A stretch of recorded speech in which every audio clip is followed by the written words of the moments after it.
Mercedes Schlapp. Senior Advisor, United Against Nuclear Iran, Hiba Willows. CEO, United Against Nuclear Iran, Ambassador Mark D. Wallace. And CPAC Chairman, Matt Schlapp.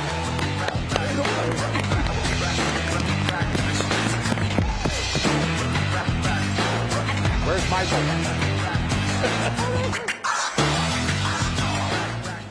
What kind of music is that? I don't know. Is that Iranian music?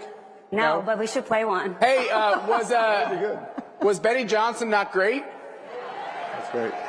I saw some dance moves out there that were pretty. That was pretty good. Did you get to see that? Benny got the whole crowd dancing. I'm not surprised. I mean, he's such a charmer. And tonight, just so you know, I don't know where Natasha Owens is. She's probably she's getting another dress made. She's got a special dress. It was like she's got a special song for you guys tonight. So anybody who's going to the dinner, and if you're not going to the dinner, make sure you watch. I know C-SPAN's got this. X has it. Ben Shapiro was showing this, live streaming this on the Daily Wire yesterday. Right. So many ways to get this content, so you make sure you watch. Thanks for being here, guys. Thanks for having us. So I'm in a little bit of a vulnerable position today because I don't know if that's a good thing, Schlapp. I've known I've known Ambassador Mark Wallace. I choke on that because, you know, when your friend has an august title like that, Never used it before. Ambassador, whatever. But, you know, it is kind of, I mean, ambassador to the UN, so it's that takes it down a couple notches, actually, when you say UN. But the, sorry, it's just the way it is. You're vulnerable here, Schlapp. I am vulnerable because he's known me a really long time. Priscilla O'Shaughnessy's here. I know she's going to be mad at me for saying it, from my hometown of Wichita. Priscilla's known me since I'm like 18, 16, 17, something like that. So you could probably learn some bad stuff from Priscilla if you. Matt, you're really telling your age right now, okay? And Wallace is in the same position. But Mark, it's a great honor for Mercy and I to have you and your beautiful wife. You guys do such amazing work. You had me give me a very special invitation to go to the 80th anniversary at Auschwitz recently. I went to Poland. Mr. and Mrs. Balaban and Henry, I went to Poland, your home country, even though you're Americans, and a beautiful place. We met with amazing people. It was a very moving trip. Thanks for including me. But to have you here is very special for Mercy and I. You're a great friend. The work you do, you've done behind the scenes and prominently to try to make sure that we defang Iran and Hiva, from your point of view, give the Iranian people a shot. It's the mullahs who are in the way, just like the same problem we have in Cuba, the same problem we have in China. So thanks for being here. Guys, thanks for having me. And I have to do a little something to start this. Oh, no. Indulge me because it's a sentimental thing. I have to get some real thank yous out of the way and talk about what this is, because I've known them a very long time, and I've seen this grow, and I've seen what it's meant to the Schlapps. And it's very moving for me to work with them. They're very dear friends of mine. But first we have to say, I have to acknowledge and tell a story. I want to acknowledge the government of Poland, Prime Minister Tusk, my friend Radek Sikorski, and the Polish delegation. The president of Poland's coming as well. And there's an entire Polish contingent here. Guys, stand up just for 1 second. And the Poles here, you stand up. Every Pole. Come on. Every Pole. Stand up. Come on. No, the delegation. Please, the entire delegation stand up. There we go. Because the reason why that's so important is Poland is here in so many ways, and their government is so wonderful. And I had a crazy caper to exfiltrate a drone out of Ukraine and work with our allies, the Poles, to sneak an Iranian drone out of Ukraine and fly it on a Polish C-130, and it's displayed here. They're great allies.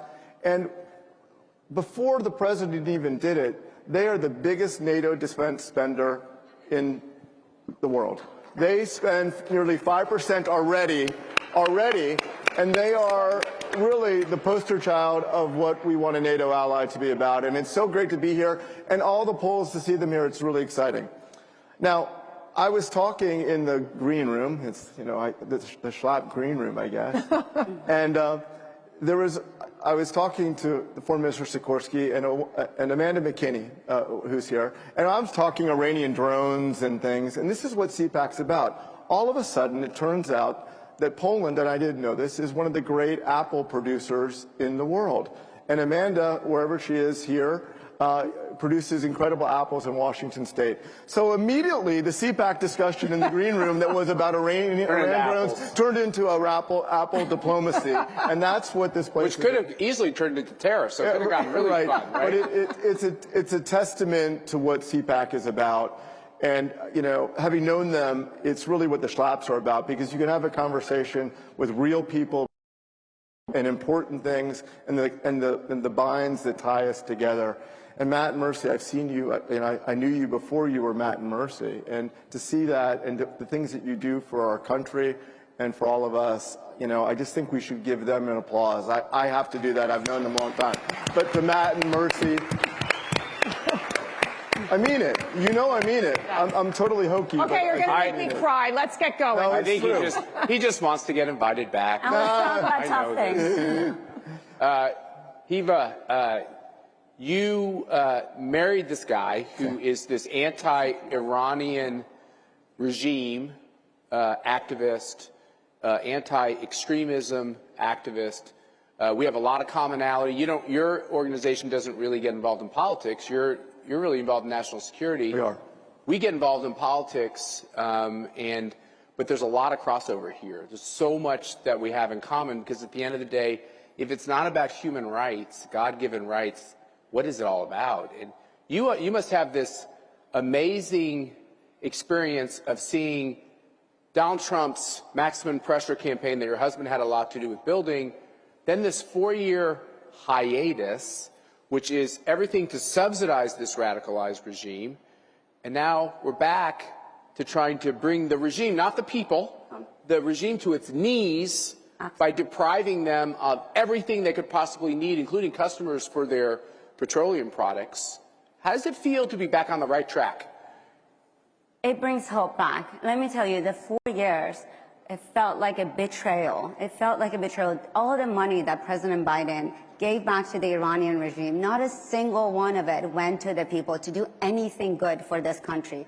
People suffered under, continue to suffer under this regime. This regime kills its own people, kills its young women, young men, that all they want is freedom, basic freedom of just not, how threatening is my hair right now to you? A young woman died, well, yes, but a young woman dies on the street for just showing a bit of her hair.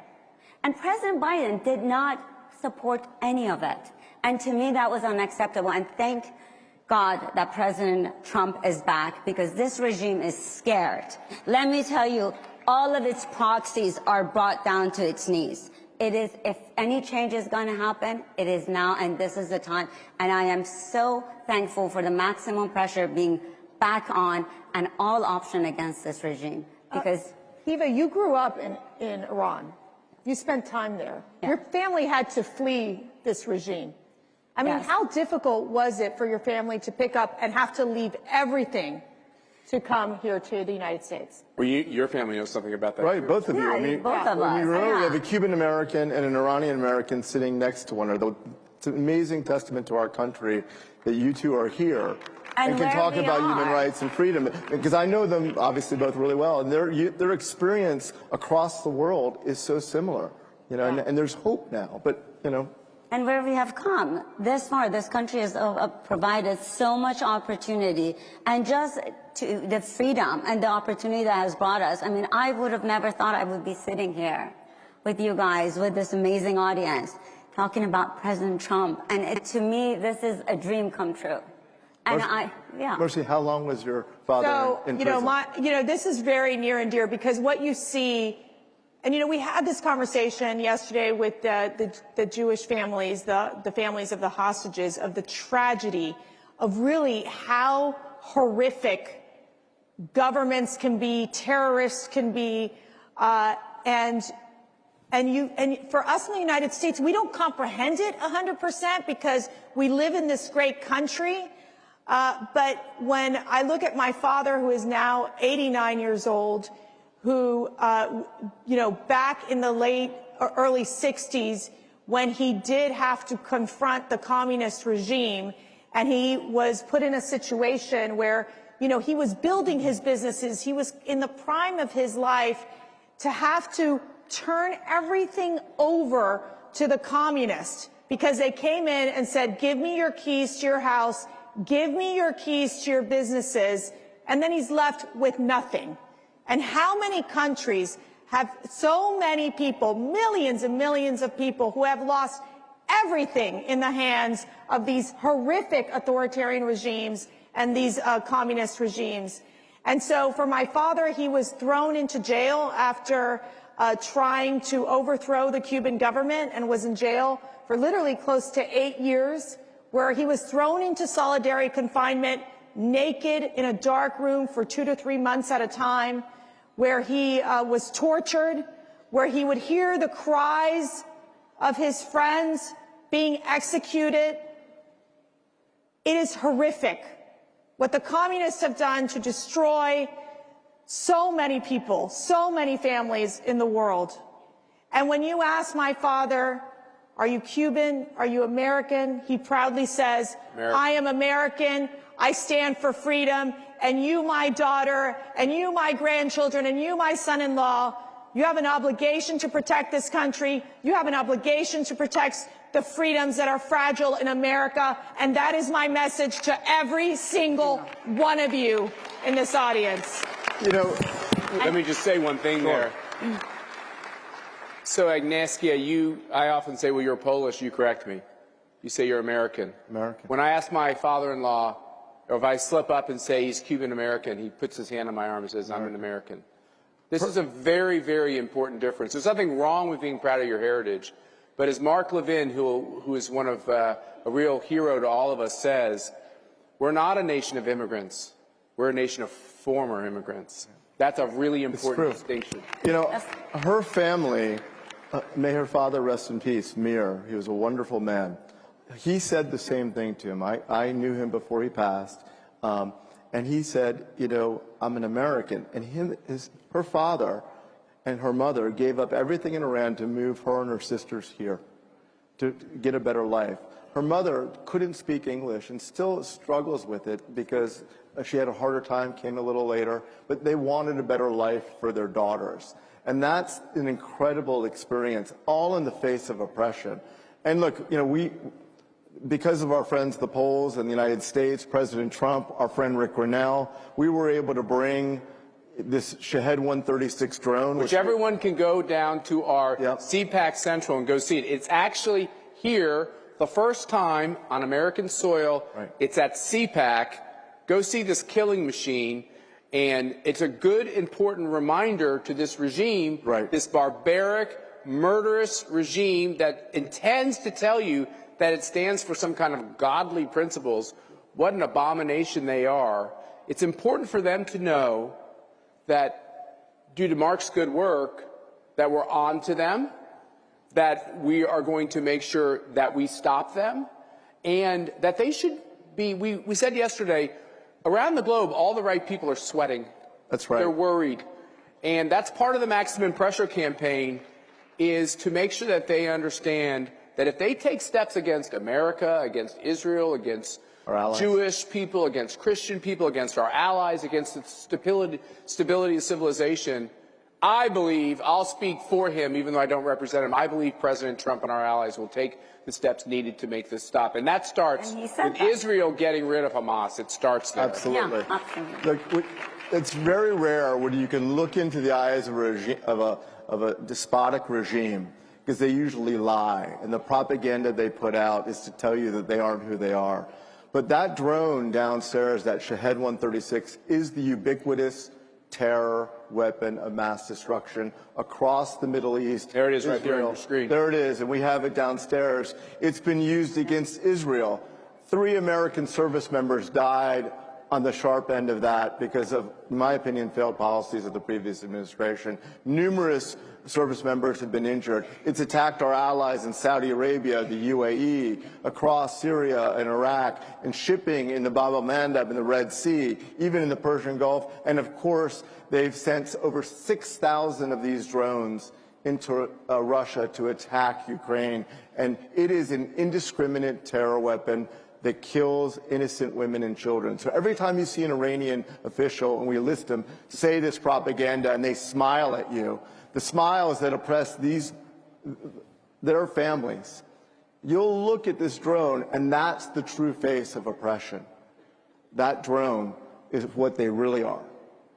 So and thanks for bringing it here. I think it's important. The other person who was going to be with us today was the Crown Prince of Iran, who played us. You know, Mercy and I sometimes pinch ourselves because we have the most fascinating meetings at our CPAC headquarters. And he came to our headquarters, and we had this great conversation about his view for the government of Iran to be a secular government, and the government of Iran that would recognize the state of Israel, a government of Iran that would rid itself of this concept of fueling and feeding and funding terrorism. He's an important voice, and he wanted to be with us here today. Right, and we heard, we hope, he indicated his mother, the great Shabanu, is sick, and he had to return to Paris. The Shah of Iran's widow is alive. Yes, and apparently she was ill, and we wish her the best. And I'm personally disappointed that I didn't get to see His Royal Highness, and I know he would have been a valuable addition. But we have to figure out ways to support the Iranian people, just like we supported the Cuban people, because these are the oppressed. Any ideas? You know, we've been thinking about this. Should we do it? Should we make some news? Yeah, I think we should make some news. Why don't you make the news? Oh, man. Mercy, you're okay with the news, right? Yes. Because I always have to. I'm not having another baby. This is why. I would love to, but we're. Oh, she says that until someone puts a little baby in her arms, and then she starts. I could having be a sex. grandmother before. This is why. This might be harder than actually raising a baby. Let me just say. This might be harder. But it's worthwhile. We might have opened up a bad topic. But it is worthwhile, though. I will say this is one of the reasons why we're here as couples too, because I kind of saw how you guys operated at the museum that you're opening up on the corner of Auschwitz, at the the corner of the camp where this horrible criminal lived, who was the camp Commandant. You watched the movie The Zone of Interest, the Huss house, Rudolf Huss. We don't like saying his name. I'll only say it one time. But the man that institutionalized the industrial scale slaughter of Jews and other people, Poles, Romans. A lot of Poles. Yeah, a lot of Poles. But millions of Jews went to their death looking at that house. It is the true face of evil. We managed to put and you were there, we put a mezuzah on the front door of that house after 80 years. Yeah, and I got to touch it. It was incredibly meaningful. It was so interesting when we put that mezuzah on. Sometimes you just do things and you don't realize. And we put it on that door. We observed the halakhic principles in doing it, and we just did it. And everybody, Jews, non-Jews alike, wanted to go touch that mezuzah, and it's become just a real rallying point. It's an evil place. It's a wonderful U.S. I will say it's an evil place. I felt evil there. I didn't like being there. So it's very important that we take evil places and try to, make them more holy. And we got to teach. We got to teach the people. We got to teach the people that these tragedies, these genocides, they happen. They have destroyed communities. They have destroyed families, and it must stop. So let me just say one thing. I want to just say this one thing. It's really important. So we had a great tour guide at Auschwitz, and I'd never been to a concentration camp, a death camp, a work camp. On purpose, I hadn't gone. Because I already know I think it's terrible, and it upsets me so much to even be there. But one of the things I learned was the initial intent of Auschwitz was to kill political prisoners in Poland. So many Polish people were killed who were trying to stand up to authoritarianism. Is this right? This is right. And this is the story for America. I'm not comparing it to that. I'm simply saying the lesson I learned was, whether you're talking about people that are persecuted by the government. We've had this whole conversation with Julie Kelly here. What happened to people that felt like the last election had fraud? We have all these J6 victims. You have all these people who couldn't even speak their mind, that had their Facebook page canceled, while the mullahs have their Facebook page. Donald Trump and others people have their Facebook page taken away. The lesson of all of that is, when you snuff out political speech, that's just the beginning, and it can lead to even worse things. So you're right, sweetheart. We have to really understand our history. So part of our understanding our history is calling out the bad guys now, right? Absolutely. Ambassador Wallace? Absolutely. So how do we do that? Well, I think one of the things we have to do is think about how we can help the oppressed, right? How do we rally that? And look, we've operated when the Crown Prince was supposed to be here today.